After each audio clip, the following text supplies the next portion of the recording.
So let's continue our discussion on this topic of normal forms.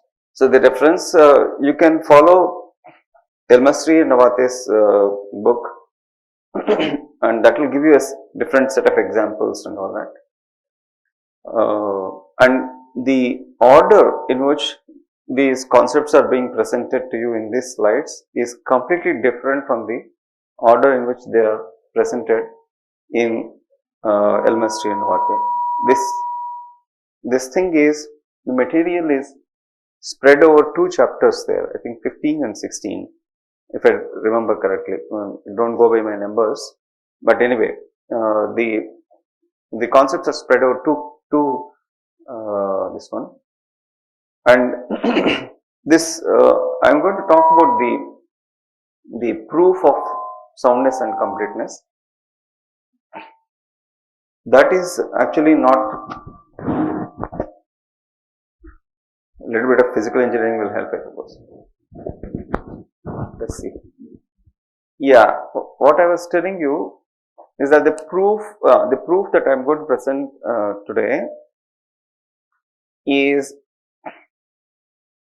not available in the mainstream textbooks, so the ones that I have given to you, but it is available in Principles of Database Systems by Jeff Woolman, a very old book, 70s book. Our library used to have a few copies of that book. Our department library used to have that book. Okay, so let's start. We're already slightly delayed. Okay, in the last lecture, we were talking about the soundness and completeness of Armstrong's axioms. So basically, what we were discussing is that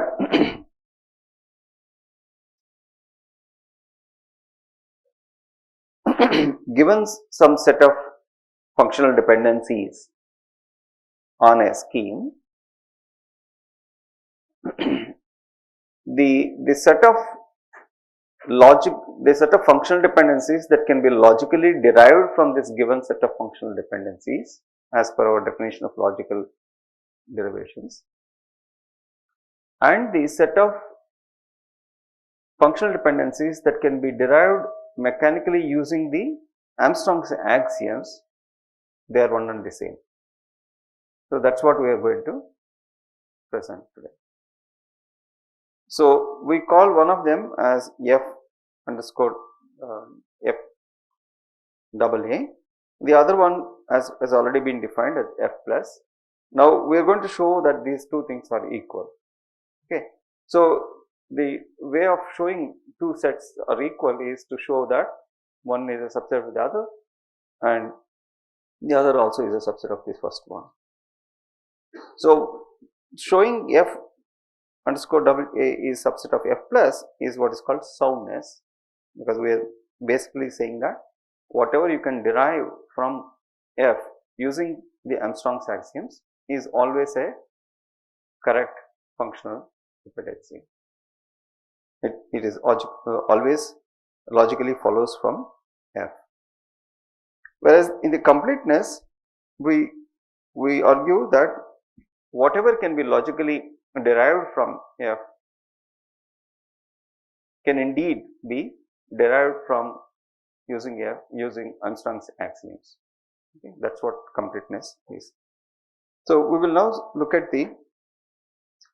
So this session is going to be a little bit, dry and technical. So, but follow me carefully. You will be able to understand this proofs. Most books which I have suggested to you for reading, skip this portion, skip this completely, and then don't even state this set F double A. Instead, they will mention the Armstrong's axioms and then say that Armstrong's axioms can be used for deriving functional dependencies. whereas we want to be clear that they are indeed same as the entailment relation that we have talked about earlier. Okay, so let's go about this proof. The soundness proof. Okay, here is the diagram that I have shown to you in the last lecture also. So whatever we derive using Armstrong's axioms is inside F plus, that's soundness. And if you take something here and show that indeed it can be derived using Armstrong's axioms, that's what completeness is. Okay. Any questions so far? What we are doing? Okay. So out of these two, the soundness is actually easier, much easier. Soundness is much easier. Basically, why is it easy? Is that if you are deriving using Armstrong's axioms, there are only three of them. So if we establish the correctness of these three axioms, then repeated application of these axioms will always give you correct new functional dependencies anyway. So that is the argument, right? So I'll show you that. So suppose x determines y is derived from F using the Armstrong's axioms in some n number of steps. So if each of these steps is correct, then obviously the overall reduction would be correct, right? And each of these steps we are using 1, 2 and 3, the Armstrong's axioms reflexive rule, then the augmentation rule and the transitive rule, RAT, remember that. So we are using these rules. So all that we have to do is to establish the correctness of these three rules individually, and then we know that you can actually construct a more formal proof by using induction on n. So okay, so I'll skip that, but we'll just establish the correctness of these three things formally again. Though actually while introducing these Armstrong functions itself, I kind of told you as to why they are correct. Well, let's just repeat that thing for completeness sake. So rule 1 is a reflexive rule. What does it say? It says that as long as the right hand side is a subset of the left hand side, that is a correct FD. It is actually a trivial functional dependency.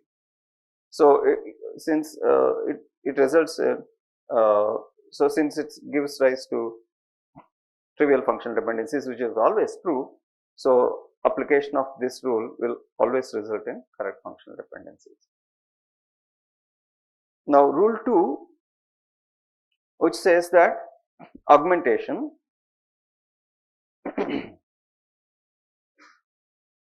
so what it says is, if you have a functional dependency x determines y, you can augment it on both sides by z. That means you can add attributes z to left hand side and then add same set of attributes z to the right hand side, and you will get a correct functional dependency. So this is also actually we have established we have argued it, but now let me I have written it down clearly now. So let's say suppose T1, T2 are in some instance and they agree on xz. That means they have the same values, same corresponding values for attributes in x and z, right? So if that is the case, then in particular they agree on x, because x is a subset of xz. So in particular they agree on x, and if they agree on x, we are given that x determines y, and so they will agree on y, and so they will actually agree on y as well as z. So hence applying this rule 2 always gives rise to correct functional dependency. Now rule 3 is transitive rule. So x determines y, y determines z, logic entails x determines z. So suppose T1, T2 that are there in an instance agree on x, then because x determines y is given, they will agree on y, and since y determines z is given, they will agree on z, and so if you assume that they agree on x, we will be able to derive that they agree on z. So this establishes the correctness of the rule 3. So all these 3 rules will always give rise to correct functional dependencies, and your repeated application of these 3 rules in m number of times will always give you a correct functional dependency. Okay. So whatever the whatever is the new functional dependency that you are going to derive by repeated application of these 3 rules will be such that it will be entailed by the given set of functional dependency. You can kind of establish it by induction, because each step is can be proved. Okay, so do you agree on this now? So you want to recall what is soundness? Soundness again is derived using Armstrong's axioms. So you may do it in n number of steps, but each step is correct, is what we are saying. And so at the end of all the n steps, you will always land up in F. That's the argument we are giving.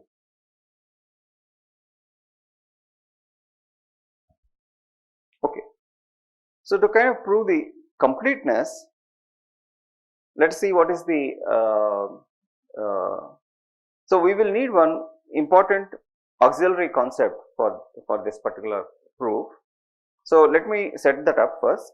We will define what is called attribute closure. Okay, X is a set of attributes. Remember that we are using the alphabets from the later part of the alphabet set as sets of attributes. So X is a set of attributes. And so we will define, so far we had defined for the closure only for functional dependencies, sets of functional dependencies. Now we are defining it for a set of attributes. Okay, it's different. For a set of attributes, let me define the closure of X with respect to a set of functional dependencies. Okay, closure of X. So what that is defined, how that is defined is like this. It is the set of all attributes A such that X determines A can be derived from F using Armstrong's axioms. Okay. Now remember one thing, that here I am not bringing in entailment at all. I am just saying that these attributes can be derived from F using the Armstrong's axioms. That means after some number of applications of Armstrong's axioms, you can derive X determines A. So if that is the case, then we will say that A belongs to the attribute closure of X. Attribute closure of X with respect to F, because the F is in the background. Using only these functional dependencies in F, we are deriving it. So you can also think of it as the set of all attributes that occur on the right hand side of for any FD whose LHS is X as per this Armstrong's axioms. Okay. Now we will use this. We will make use of this attribute closure and then work out the proof of completeness. Okay. One of the claims that we can make out of on this X plus is like this. X, now say we have X determines Y. X determines Y is some general, FD. It can be derived from F using Armstrong's axioms. Okay, if and only if Y is a subset of this X plus F. There should be subscript F here also. Okay, Y is a subset of X plus. So how is this claim useful? So if you want to check whether X determines Y is derived from F using Armstrong's axioms, all that you have to now do is that, if this is true, is that just compute the attribute closure and then check if Y is a subset of that attribute closure. we will later on see how to compute attribute closures and how what will be the computational cost of that.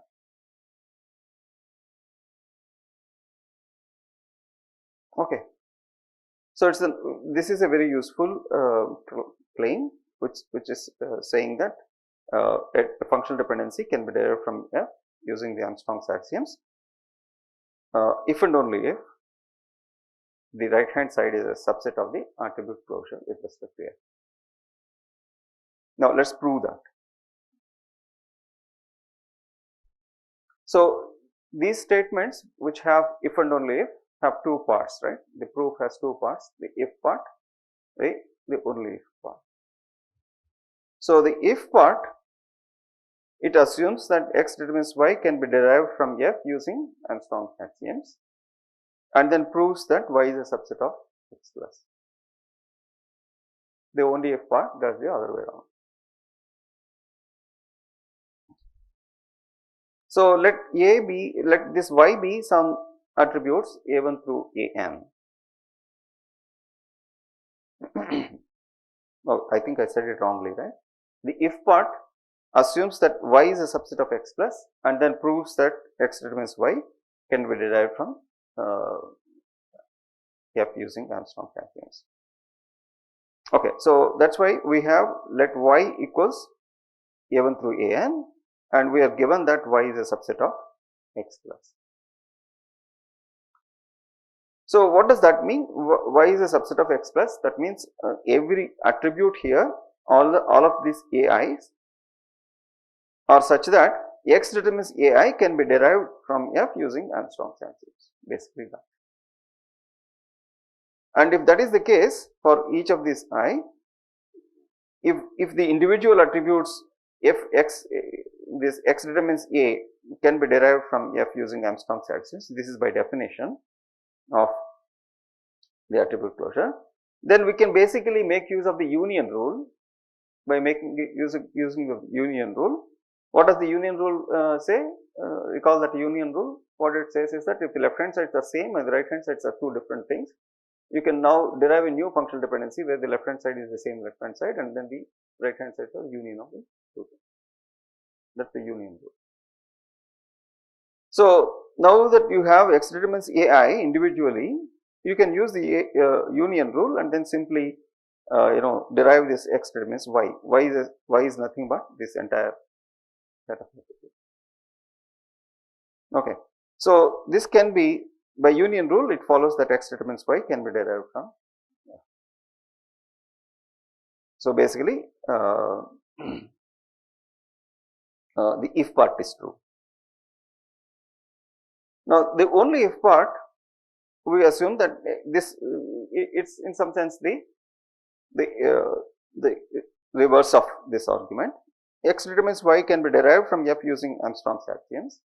If that is the case, we can now use the projective rule and then say that x determines ai for each of these 1 to n can indeed be derived from Armstrong's axioms. So if that is the case, by definition each of these ai will belong to x plus. So since each of these ai's belong to x plus, y, which is the same y here, is indeed a subset of x plus. So it's actually not a very deep proof, it's a simple proof. It's just that we just want to write down the proof. Y is a subset of x plus is same as saying that x determines y can be derived from F using Armstrong's axioms. That's how the definition of x plus is set up.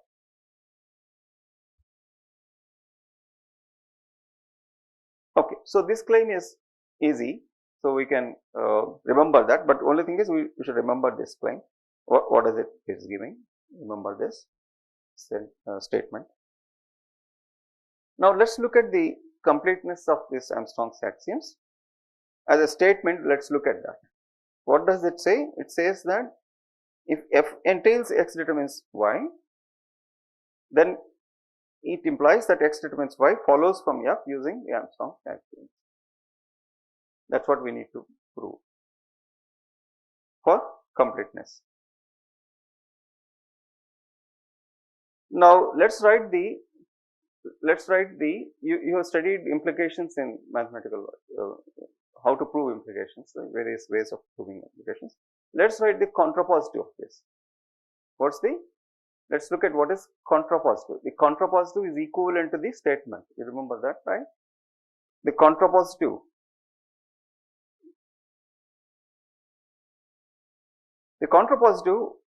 statement is like this. If x determines y can't be derived from f using Armstrong's axioms, the negation of this implies f does not entail x determines y. The negation of this. Negation of this implies the negation of this is the contrapositive. So, that is what we have written here. X determines y can't be derived from f using Armstrong's axiom implies that f does not entail x determines. Okay. Now how do you restate this f does not entail x determines y? In terms of instances, we can write it like this. If this is indeed, if this is the case, if and actually we can even write this as if and only if, that there exists a relation instance R on capital R such that all the FDs of f hold on it, but x determines y does not hold on it. Only then we will say that x determines y is not entailed by f, right. There is at least one instance. Remember the definition of entails? Entails says, definition of entails, let us recall that. What it says is that if f entails x determines y, if in any instance, every instance where FDs of f hold, then it is guaranteed that x determines y also hold. Okay, that is what entails definition here. Now, in order to disprove that, what we only need to do is that we should exhibit one instance. We can exhibit one instance. There exists at least one relation instance R such that all the FDs of f hold on it, but x determines y does not hold on it. If that is the case, then we are done, right, to show that f does not entail x determines y. Is that clear? Is that statement clear first? So, this is what we are actually going to make use of in establishing the proof of the completeness. So, we are going to actually exhibit a, so this is a instance R constructed cleverly such that all the FDs of f hold on R, but x determines y does not hold on. Okay. Now, this R is constructed in a interesting way. This R is a table, by the way. Okay, this R is actually a table. I have written, and it has only two tuples. Okay, so this is a theoretical tool, right? So it has only two tuples, and one of them is all ones. The other one has all ones till some part and all zeros later. And the attributes are grouped such that these attributes are all attributes of x plus. Remember what is x plus? X plus is their attribute closure of x. So we can overall we can look at the attributes of R and then classify them as two parts, right? Those that belong to x plus, those that don't belong to x plus. So put all the attributes that belong to x plus in the front and don't belong to x plus later, and then put all ones here and put all ones in the second row. You have all ones for attributes that belong to x plus and then zeros for other attributes. That is all. This is the nice little instance. And then what we will actually, the scheme of the thing is that we will show that this instance R does the job for us. This instance R is such that all the FDs of f hold on it, all the FDs of f hold on it, but x determines y does not hold on it. If this is the case, that x determines y cannot be derived from f using Armstrong's axioms. So under these assumptions, if this is given to us, we will show that this particular instance R is such that all the FDs of F hold on it, but X determines Y does not hold on it. So that will complete the proof. So we only need to now prove two specific statements saying that this particular. So you don't ask me how this is particularly constructed. So there is a intuition behind how this proof needs to be worked out, and so we have constructed this R has been constructed like this. Fine, is that fine? So this is R. R is having exactly two rows. The first row has all ones, and I will repeat this R in other slides also, so that you will remember what that R is. So now we only have to show this thing, that all FDs of F hold on R and X determines Y does not hold on. So let us see how we can prove that. So claim 2 is that all FDs of F are satisfied by R. The R is repeated here.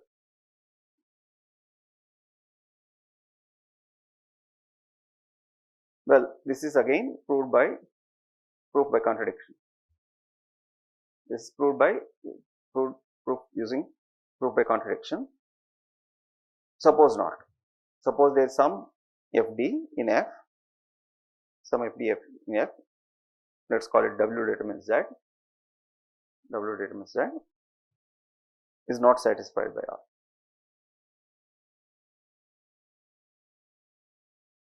Okay, if it is not satisfied by R, the structure of R is very simple. It is like this, right? If some FD is not satisfied by R, that means what?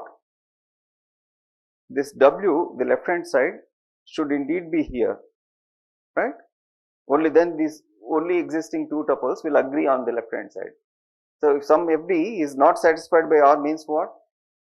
That there exist two tuples that agree on the left hand side and don't agree on the right hand side, right? That's what it is. So if W determines Z is not satisfied by R, then W should be in this part. Only then these two tuples will agree on left hand side, right? And then this Z, if Z also is here itself, if Z also is here itself, that Z means the set of attributes, right? If Z attributes are also somewhere here only, then both tuples will agree on them, because they all of them have identical values 1. Okay. So this instance will end up satisfying W determines Z. But we have, so that is not the case, right? W determines Z is not satisfied by R. So W should be here and Z should not be here. That is what we conclude. So Z is not a subset of X plus, whereas W is a subset of X plus. Okay. Is that clear till that?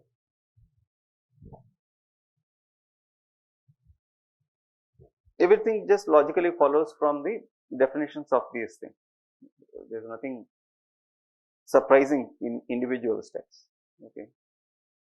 So basically, since we assume that W determines Z is not satisfied by R, it logically follows that W should be here and Z should not be here. It should be somewhere like this. It should contain some attributes from R minus X plus. Okay, so let some attribute, we can pick up some attribute X, A, that is there in Z but not in X plus. That means somewhere here.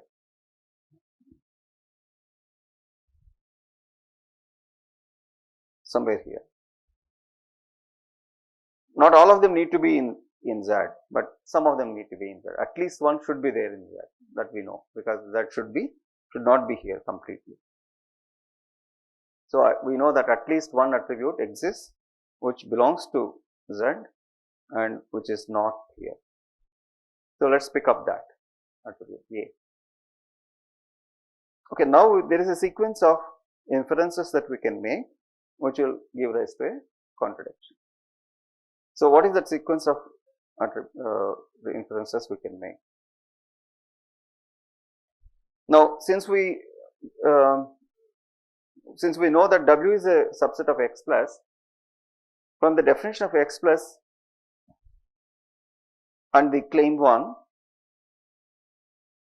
X determines W follows from F using the Armstrong's axioms.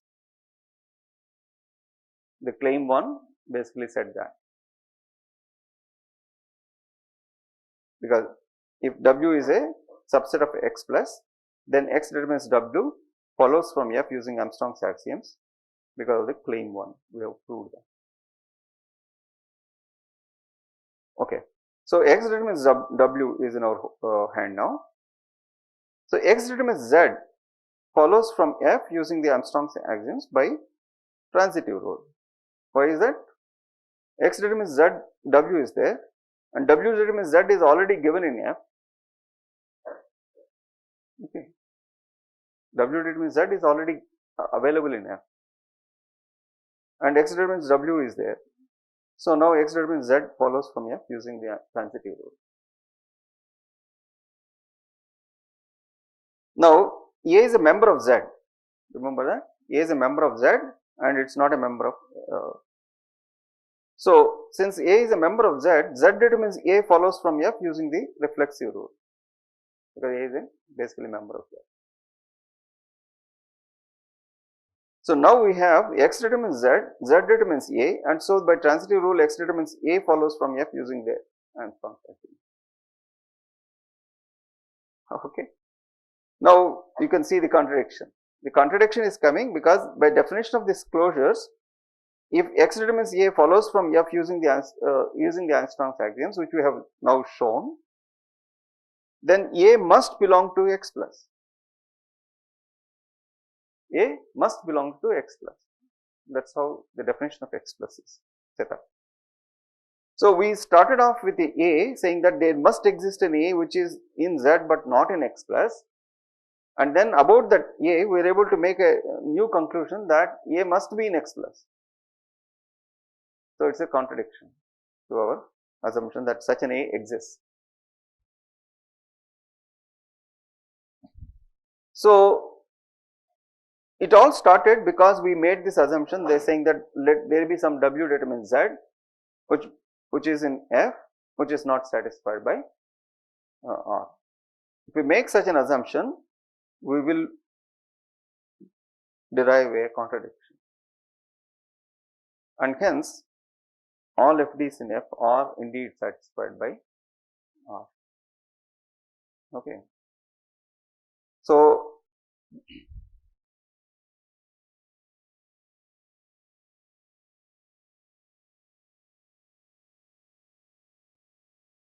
remember that derivations using Armstrong's axioms from a given set of functional dependencies F, don't take any instances into consideration at all.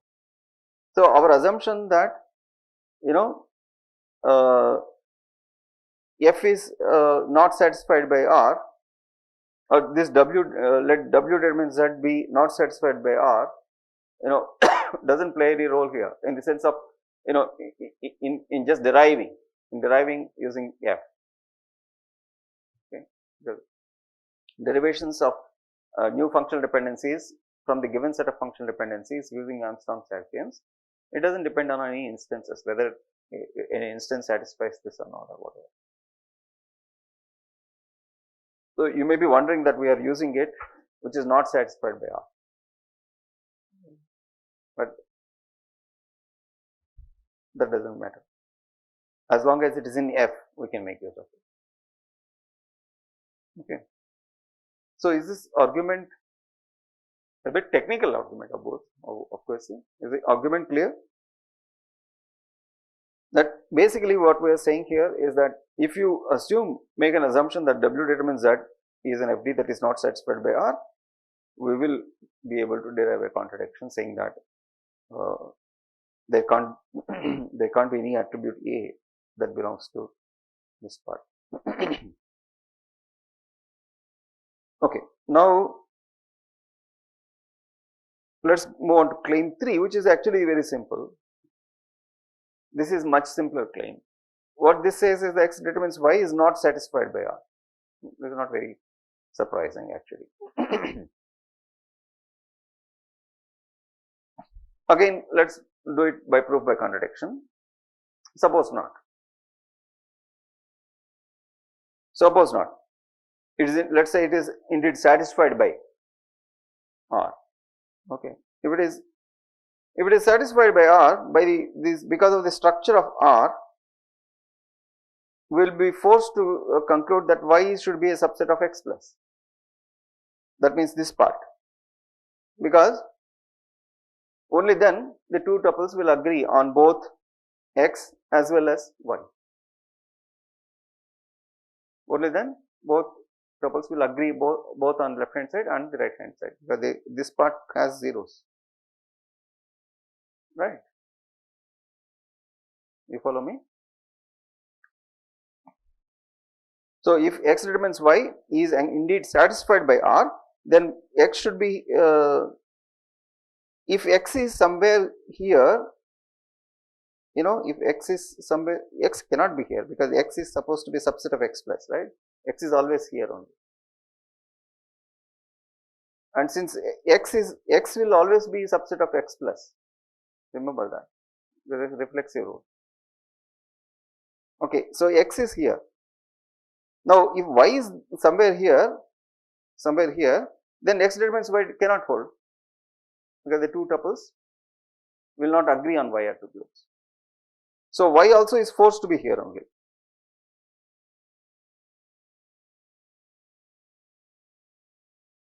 Okay.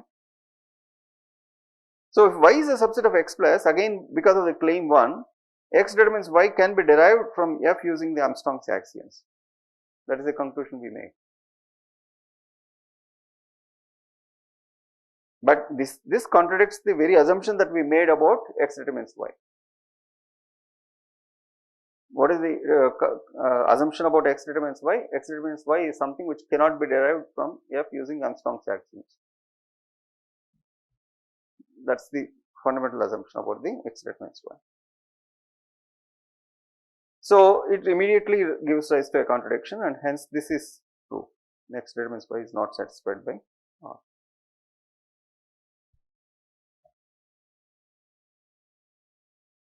So, so this kind of completes the proof actually, because we proved claim 2, claim 3 separately. Remember this thing? This is the assumption that we started off with. X determines Y can't be derived from F using the Armstrong's axiom. And then we showed that there exists a relation instance R on Kepler such that all the FDs of F hold on it and X determines Y doesn't hold on it. The claim 3 proved this, X determines Y doesn't hold on it, because if it holds, then it contradicts this itself, the assumption we started. Okay. So, because of these two claims, whenever X determines Y does not follow from F using the Armstrong's axioms, F does not logically imply X determines Y at all. So, this actually proves that Armstrong's axioms are indeed complete. So, soundness and completeness can actually be proved. So, because the proof is a little bit technical and you have to go into the details of this thing, many textbooks actually gloss over this and then simply define that the Armstrong's axioms are there and you can derive new axioms out of these, and then they are all logically correct. That is what they will claim. Okay, so the consequence of the completeness of this Armstrong's axioms is basically that F plus, which is the set of all functional dependencies that are entailed by F, right, are exactly the same as the set of all functional dependencies that are derived from F using Armstrong's axioms. The rules, whatever derived from F and what is logically implied, they are same. So, these two sets are same. So, this we called it as F underscore WA in one of the previous slides. And in a similar way, the attribute closure X plus also is the set of all A that attributes that are such that X determines A follows from F using Armstrong character. It is the same as the set of all A such that F entails F. Basically, wherever follows from F using Armstrong character is there, we can simply replace it by entails now, because the rules are sound and complete. Now, let us spend a little bit of time on computing these closures. How exactly this F plus, right? So, here is I am giving an example of a F, of an F, which is kind of some kind of a pathological case, is a worst case case. So, if A has, so F has these functional dependencies, the left hand side is same for everybody. A, attribute A determines B1, A determines B2, A determines Bn, some n number of them. Now, you can see that A determines X, where X is a subset of B1 through Bn, is always a new functional dependency that logically follows from this given functional dependency, right? For any subset of, because you can use the addition rule, union rule, you can use the union rule and then get that any set, any subset of B1 through Bn on the right hand side. So, it is a new functional dependency. So, now you know that there are 2 power n subsets of this B1 through Bn.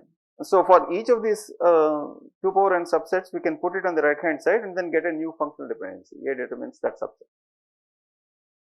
So, if you look at the size of F plus, the size of F plus, number of elements in F plus, it can be exponential in terms of the number of the functional dependencies that are given.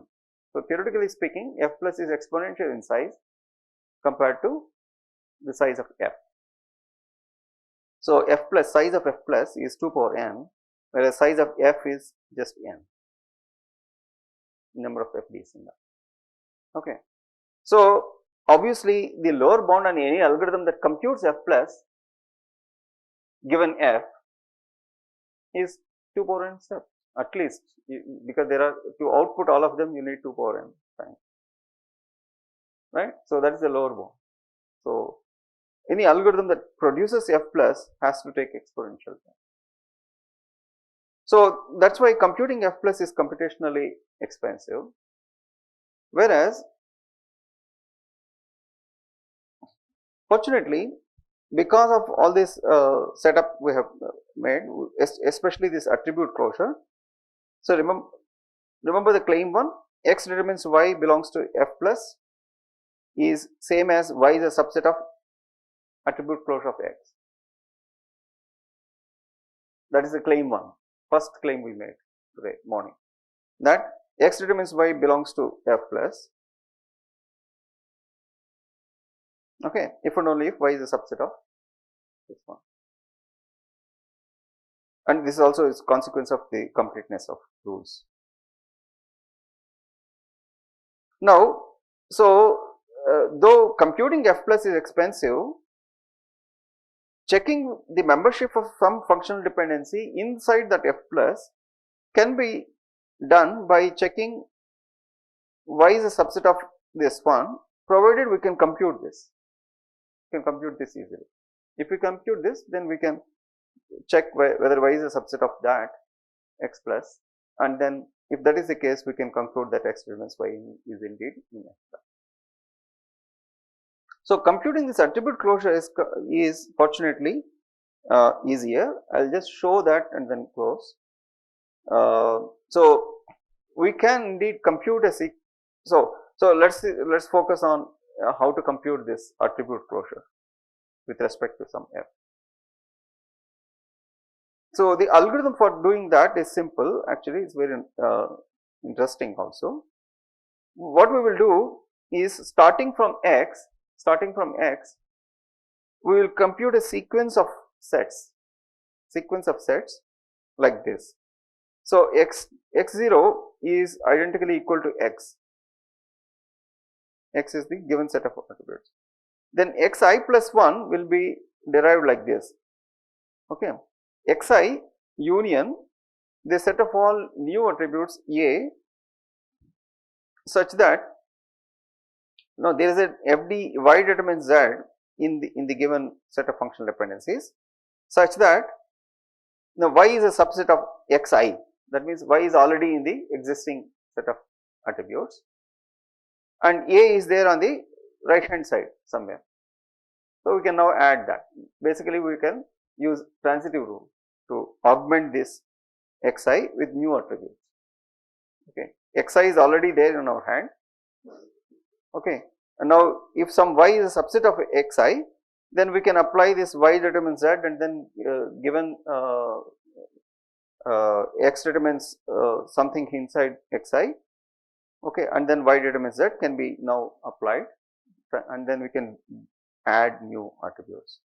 So, like this we can keep on adding new attributes and then grow this sets, successive sets.